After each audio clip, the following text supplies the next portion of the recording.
Hello everyone, it is Joe here from Omnipoke, the channel that brings you guys everything Pokemon. If you're looking for PTCGO codes, including the stuff from Fusion Strike, make sure you go ahead and check out the Potown store. You can get a 5% discount on your order using that code Omnipoke. For today's video, I'm going to be going over my Brilliant Stars buy list, looking at which cards I believe are worth picking up for a competitive sense. And yeah, we're going to be looking at some more speculative stuff in here as well. Pre-releases are underway, so good luck with all that. And you can start ticking these off as you pull them. So let's have a look at my core essentials. These are cards that I'm expecting to be involved in tier 1 or 2 contenders or have obvious future potential. Starting off with the trainer cards up here. Ultra Ball is just a no-brainer. Tons of great search options now. It could be the backbone of new engines where you just play a bunch of Crobat, Luminion, and Eldegoss, and then like basic and evolved Pokemon pretty easily. This could even go into, Inteleon engines. Maybe not the full 4 counts because it's expensive to have those discards, but still could find its way into that deck. Also, bear in mind that Ultra Ball is a reprinted card, and you can buy previous versions, so should be pretty easy and won't be breaking the bank. Cynthia's Aspiration seems really good for single prize decks in particular, because you can dip on this card whenever one of your Pokemon have been knocked out, and obviously that's going to happen in more occasions for single prize decks throughout the game, so you can use this card over and over. I'm already playing this in a very high count in my Rapid Strike Malamar deck, and I do believe that will be climbing the tier list with this set's release. With this supporter in particular, as well as the Manaphy for bench protection, I do think Rapid Strike Malamar will be a threat in the game. Choice Belt is a really nice damage modifier, which is basically universal. It's going to go nicely in a ton of archetypes. Just straight off the bat, I think it's going to be great in everything with Arceus, like Ice Rider, Galarian Moltres, Suicune Dex, Mew, all of these archetypes that we already know in the format. I'm squeezing many of these in, so belts are very good. Collapse Stadium, I don't think you need the full 4 count because I normally think this will go alongside other stadium cards just so that you can free up your own board space at times in the game in order to collapse once again if need be. But this is nice. Some, disruption in terms of making your opponent go lower on their bench can be annoying for some setup decks. So that's something to bear in mind. And at the same time, it can limit like the draw of Genesect and can be a form of healing for your VMAXs. I think overall this is a very versatile, strong card. Double Turbo, again, super versatile, future potential through the roof, as well as right now being great for Arceus decks, certainly. Great in Mew, even as just like a 1 or 2 count potentially.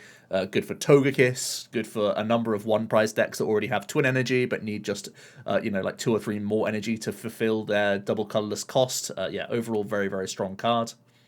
Sharon's Care, some colorless healing is pretty decent. I think you only really need a couple of this because, A, it's not drawing you cards, and we know that that's pretty integral for most archetypes. But I also think that, if we're looking at things like Togekiss, Cheryl is probably just going to be better.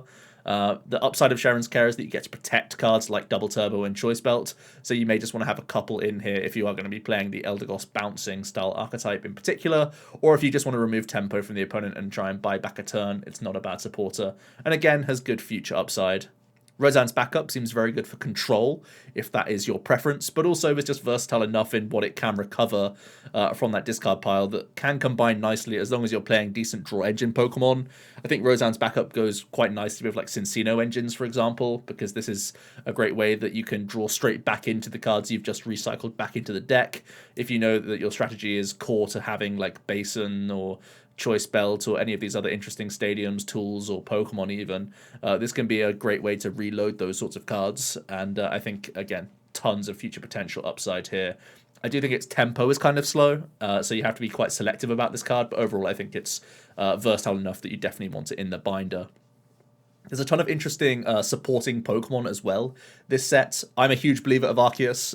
Throughout the testing that we've had, all I know is that Arceus just ingrains an archetype into that tier 2 echelon because you have great acceleration from the attacks, Trinity Charge and Trinity Nova, and that Starbirth can have some really powerful and impactful turn 2 plays, as well as like in that late game being a great peace of mind knowing that you've essentially won. So the Arceus V-Star, very, very strong. I think 4-3 is where I'm at with a lot of my builds. You can go sort of the cheapskate route, which is like a 3-2 line of the Arceus, where it's more of like a bit part player and you just cash in on the Starbirth here and there. that's completely fine. But if you are wanting to build full-on Arceus decks, you probably want the thicker line. And I do think that this, again, has ridiculous upside in the future, just because it's a universal energy accelerator, which is going to be great for you. So for me, it's an easy pickup. Luminion V, again, it's kind of in that 1/2 category. The ability, as we know, is fantastic. If you are looking to play quick and Ultra Ball style engines, where you just play those 8-ball search cards, Luminion is going to be fantastic for giving you additional outs to early game supporter, so you don't just brick, but also great in the sort of mid to late game as being an out to boss's orders. So things like Marnie are far less disruptive. I think 2 is the safe side. If you just want to get a couple, I think that's pretty much going to be okay.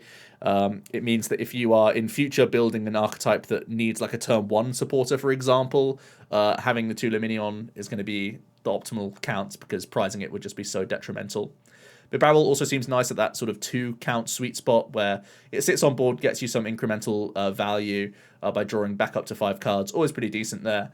And I feel like this is going to take up less spaces than like a Cincino engine or an Inteleon engine. So decks that can squeeze in the 2/2 Bibarel line will benefit from a few cards here and there, which seems pretty decent. Lipard's certainly one for the future. I don't think this goes in any deck at all as we come into the new set, but this is literally just the replacement for Cincino once that rotates. Right now, Purloin and Lipard are both worse collectively than Cincino Mincino, just because we have the good Mincino now with a better attack than Purloin, and 100 hit points on Lipard is worse than the 90 hit points of Cincino because of Levelable searchability. So this will gather dust until Cincino rotates, and then could be the de facto trade option. So it's definitely worth one keeping an eye out for the future. Get them while they're cheap, essentially, before they spike. Then we have the upgrade to Mincino, which is really cool. Call for Family is a great option. We know that Sobble's Keep Calling has been a big impact on a lot of these Inteleon engines, and a big reason why it can succeed. The likes of Urshifu, the likes of Jolteon, these archetypes can afford to use Sobble on those opening turns to go wide and fill up their bench so that they get set up in the game, knowing that turn 2 they can still perform their main attacks via like acceleration or the tool card in Jolteon's case. And in this instance, Mincino could be a similar role here, where you gain the great Call for Family attack and you can just guarantee a decent board. I think this is going to be a big upside for Mincino engines everywhere, and it's an easy pickup there. Manaphy just fits perfectly as a 1 count for bench protection. If you are going to try and play any 1 prize archetype, it's a no-brainer. Any archetype that has a ton of Luminion, Crobat, and Eldegoss sitting around as well sounds like a bit of a no-brainer, so Urshifu and Jolteon can't have those easy prize maps, and I think it's an easy one-off to pick up. If you believe in fire, I would grab basically everything here. But even if you didn't really believe in the fire archetype, I think Basin is a no-brainer. Such great potential for future. Same thing can kind of be said for the Moltres and Entei. Even if you don't really like the fire archetype right now, I'd grab up a couple of these. If you do like fire, I would go higher on the Entei count. Maybe you can go all the way up to 3 or 4. Kindler, I think, is one of these cards that isn't actually that strong, but if you are playing an Inteleon engine or a Luminion, it might be worth the 1/2 count to try and weave in certain spots where you don't just have to pitch your whole hand, but this can be the discard you need for the fire energy in the first place. And Charizard, the V-Star might be a little bit expensive because it literally says the word Charizard on it. But I do think this has decent potential with the 1-hit KO option. Doesn't come off all that much, and you do have to lean into this a little bit with the likes of Basin plus EXP Share and Raihan, potentially. Like, sometimes all 3 of those things need to be in the deck to make Charizard work. And I have found it to be a little bit clunky, so I'm expecting the current iteration of Fire to sit more around the tier 2 than the tier 1. Right now, but I do think if you want to play Charizard and have some higher damage output potentially in the deck list, it's worth picking up 2/2. And if you're a strong believer of Charizard, maybe even go further into that line. Onto the Believer buy list then. These are cards that could prove themselves to be mid-tier contenders in the Brilliant Stars format, or have a good amount of potential for the future. Starting off with Zamazenta V. It has a decent ability, but compares slightly worse to Zacian as an end-of-turn effect. This discards your hand to draw 5, which is a deeper dig than Zacian, but of course Zacian gets to keep the hand, so it's normally better in the opening turns, which means it's not really going to beat out Zacian as just sort of a control card that sits in play and you use this to end your turn more often than not. But it does have a decent late game attacking threat, which deals more damage for each prize card your opponent's taken. This could end up seeing play in like a Bronzong build or a Zacian Zam, and potentially even like a Duraludon build. The one thing I'd say about Zacian Zam is it's getting slightly worse now that there's V-Stars coming around. Zamazenta V is far less of an effective wall. The Duraludon deck is probably going to start playing Arceus V-Star anyway, so you don't really want this as an easier 2-prize target for the opponent's prize map. But this could end up in an Arceus build that's just playing like a raw energy potentially as well. So there's enough potential upsides, and this card is close enough to being just good enough to jam into decks that I'd still pick up the 1, but I can't foresee it going much higher or there being like a huge build around Zamazenta altogether. Shaymin V-Star also seems very good. I do think that most Arceus decks are going to sit around that tier 2. I think like the Flygon, Shaymin, Zapdos build probably isn't one of the better tier 1s right now, but I do love the damage output that both Shaymin and Flygon possess. So I would kind of pick up these, and personally I will be picking up Shaymins, and trust me, by pulling these Shaymins, don't feel bad about this at all, because being a grass type is going to be much better when the next set comes out, because we've already seen the Darkrai V-Star that is weak to grass. So Shaymin probably will have its time in the spotlight, and I do think it's potentially quite strong already. So I'm personally a believer in the cards that you can see right here. So it's a 2+ from me right now. Maybe even as high as like a 3-3 count for these if you really are a believer in the Shaymin. Similar thing for the Flygon. Potentially there's an Arceus deck that plays grass and fighting energy. Flygon stitches together nicely with Shaymin and Galarian Zapdos. I think personally it's going to be a slightly lower tier, but Flygon does have big damage output to fall back on. I just think its attack cost, even with Arceus, is still a little bit expensive. Oftentimes you need to Raihan, and like after your first attack with Arceus, there may not be enough in the deck remaining to like get a second Flygon powered up, for example, if the first one is Gust KO'd. So there's just something to bear in mind there. Onto the Lightning stuff. I'm not like a huge believer in Lightning. I know that is, again, an Arceus build going around with Lightning. I just think it's worse than some of the Arceus builds that I've played already right now. And there could be a quad Raichu style deck that just plays like Bolton, Raichus, and just a thick fluffy line. I think it's like okay, but nothing outstanding. And Raichu, you know, unlike Suicune and unlike Entei, it can't attack turn 1 without jumping through a huge number of hoops with like different types of energy. Like having to do a Melanie play or like a Galarian Moltres Z-Switch style play, and that's just much clunkier than the Fire and Suicune, or sorry, the Entei and Suicune options. So I think this is the worst of the 3, unfortunately, but it could still be a bit part player in like a Jolteon deck or some other Lightning builds out there, again, if Arceus Lightning is going to be somewhat of a thing. So it could be worth just getting a couple if you still like playing Jolteon and are not too scared by the by the mana fee. Whimsicott V-Star could be, again, just a bit part player in Shadow Rider. Shadow Rider hasn't really been performing very well, and I do think that Mew is still going to be very high on people's radar, and that means that there will be some dark type decks in the format, and having metal weakness rather than dark could be useful because 250 is a decent threshold. You can tank things like Galarian Moltres at least.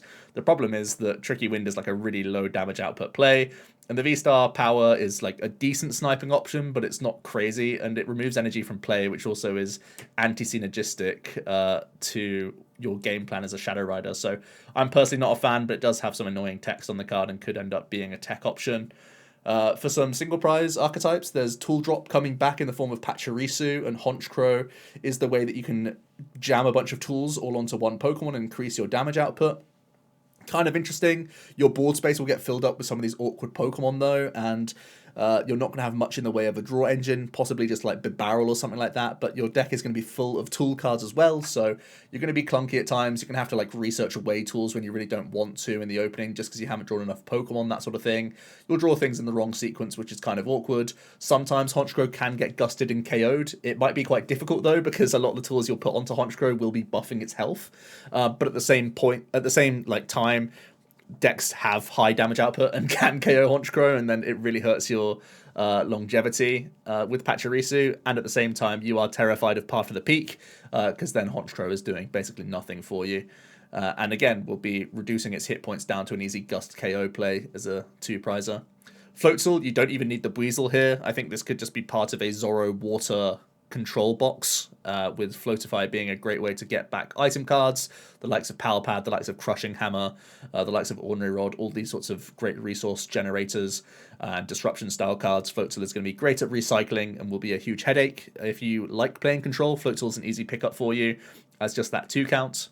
If you want to play the Torterra deck, I personally think this is pretty clunky, but I know a lot of people have spoken about it, and the damage output, you know, it's tempting, right? It's a high enough multiplier that I can see a reason why people want to try and at least make it work.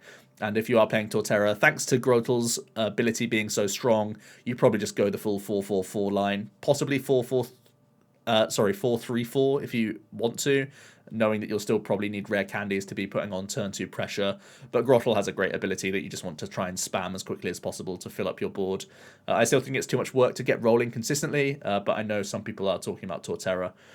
And then for a couple sort of lower tier supporters, Team Yell's Cheer, I think, is just going to lose out the battle of like the resource generation style card compared to Roseanne's Backup, which I just think is a slightly more versatile card. Team Yell's Cheer is a decent effect, but we already have some items that can do this. We have Pal Pad and we have Ordinary Rod. And now that Floatzel could be the face of control anyway, that card can just recover those item cards and then you free up your supporter space for other things. So I don't think Team Yell's Cheer is that necessary. And Gloria is decent for some no rulebox style decks to get lots of basics into play. Right now, though, I don't see it being like a Luminion Gloria style deck for many archetypes, unless you have the space to play Collapse Stadium at the same time. So it needs to jump through too many hoops. And of course, the last time we saw these sorts of effects being strong was when the supporter rules allowed you to play them on the first turn. Ever since then, basically every iteration of this card that just got Pokemon into play on the first turn has just been terrible. So I don't see a huge reason why that would change unless the supporter rules changed once again, especially in a format where we have such ridiculously good ball search. We have VIP Pass, we have Level Ball, Quick Ball, Ultra Ball. Yeah, we're never really going to suffer for that sort of thing, so I don't think it's worth trying to build around Gloria all too much right now. So that is the buy list, guys. Let me know what you think. Let me know what you're going to be picking up from the Believer side, and if you are going to be picking up Arceus this set, I think this card is really, really interesting and is going to be the backbone of many builds going ahead. And whenever we see a new set come out, we are always going to have to think, but what if Arceus can make it work?